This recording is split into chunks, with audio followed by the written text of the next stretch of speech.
हिंदू धर्म में नवरात्रि का पर्व शक्ति और साधना का अनुपम संगम है।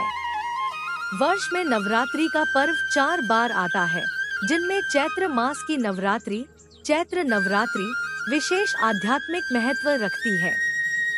चैत्र शुक्ल प्रतिपदा से प्रारंभ होने वाली यह नवरात्रि नव संवत्सर का भी आरंभ मानी जाती है। इसी दिन से वातावरण में सकारात्मक ऊर्जा का संचार होता है और भक्तजन 9 दिनों तक मां दुर्गा के विभिन्न स्वरूपों की उपासना करते हैं। कब से प्रारंभ हो रही है चैत्र नवरात्रि? पंचांग के अनुसार इस वर्ष चैत्र शुक्ल प्रतिपदा तिथि 19 मार्च प्रातः 06:52 से आरंभ होकर 20 मार्च प्रातः 04:52 तक रहेगी। उद्या तिथि के अनुसार नवरात्रि का शुभारंभ 19 मार्च से होगा। 9 दिनों तक चलने वाले इस पावन पर्व का समापन 27 मार्च को रामनवमी के दिन होगा।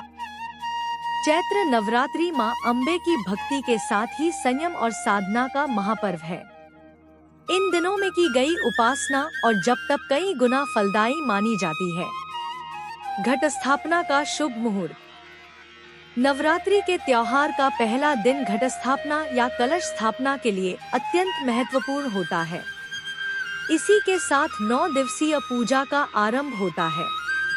इस वर्ष घट स्थापना के लिए प्रातः 6:52 बजे से 7:43 बजे तक का समय विशेष शुभ रहेगा।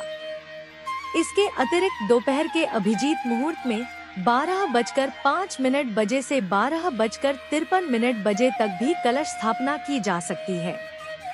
शास्त्रों के अनुसार शुभ मुहूर्त में विधि पूर्वक स्थापित किया गया कलश घर में सुख समृद्धि और आध्यात्मिक ऊर्जा का संचार करता। दुर्गा सप्तशती पाठ का आध्यात्मिक महत्व। दुर्गा सप्तशती का पाठ मां अम्बे की कृपा प्राप्त करने का सर्वोत्तम साधन माना गया है। यह पाठ मानसिक शक्ति को बढ़ाता है और भय, बाधाओं तथा नकारात्मक ऊर्जा से रक्षा करता है। नियमित पाठ से साधक के जीवन में आत्मविश्वास बढ़ता है और शत्रु बाधाएं दूर होती हैं।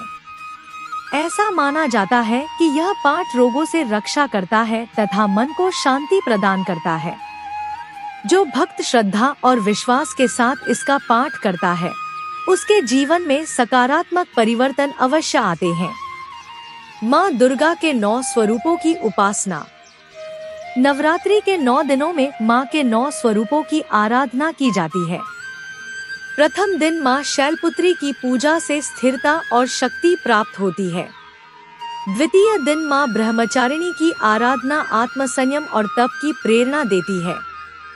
तृतीय दिन मां चंद्रघंटा की उपासना से भय दूर होता है और साहस बढ़ता है। चतुर्थ दिन मां कूष्मांडा की कृपा से ज्ञान और समृद्धि प्राप्त होती है। पंचम दिन मां स्कंदमाता की पूजा से संतान सुख और मातृत्व का आशीर्वाद मिलता है। षष्ठम दिन मां कात्यायनी विवाह संबंधी बाधाओं को दूर करती है। सप्तम दिन मां कालरात्रि नकारात्मक शक्तियों से रक्षा करती है। अष्टम दिन मां महागौरी की पूजा से जीवन में शुद्धता और शांति आती है। नवमी के दिन मां सिद्धिदात्री सभी सिद्धियों और पूर्णता का आशीर्वाद देती है। अष्टमी और नवमी का महत्व। नवरात्रि की अष्टमी और महानवमी तिथि विशेष फलदायी मानी जाती है। इन दिनों कन्या पूजन की परंपरा है, जिसमें छोटी कन्याओं को देवी का स्वरूप मानकर उनका पूजन किया जाता है। उन्हें घर आमंत्रित कर भोजन, वस्त्र और दक्षिणा अर्पित की जाती है। नवरात्रि में दान का महत्व। नवरात्रि साधना के साथ साथ सेवा का भी पर्व है। शास्त्रों में कहा गया है कि इन 9 दिनों में किया गया दान मां के आशीर्वाद के साथ पुण्य फल प्रदान करता है। जरूरतमंदों को दिया गया दान मां दुर्गा की सच्ची आराधना मानी जाती है। विशेष रूप से कन्याओं, असहायों और दिव्यांगजनों की सहायता करना अत्यंत पुण्यकारी माना गया है। सेवा भाव से किया गया दान न केवल समाज को सशक्त बनाता है, बल्कि साधक के जीवन में भी सुख समृद्धि का मार्ग खोलता है। कृपया नवरात्रि के पावन पर्व पर नवरात्रि के प्रथम दिन मां शैलपुत्री की पूजा की जाती है। शैल का अर्थ है पर्वत और पुत्री का अर्थ है बेटी। पर्वतराज हिमालय के घर पुत्री के रूप में जन्म लेने के कारण इनका नाम शैलपुत्री।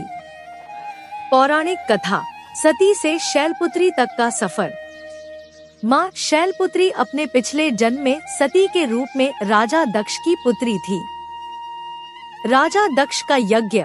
एक बार राजा दक्ष ने एक विशाल यज्ञ का आयोजन किया और उसमें सभी देवी देवताओं को आमंत्रित किया, लेकिन भगवान शिव को अपमानित करने के लिए उन्हें निमंत्रण नहीं भेजा। सती का निर्णय। भगवान शिव के मना करने के बावजूद देवी सती अपने पिता के घर उस यज्ञ में शामिल होने चली गई। वहां पहुंचने पर उन्होंने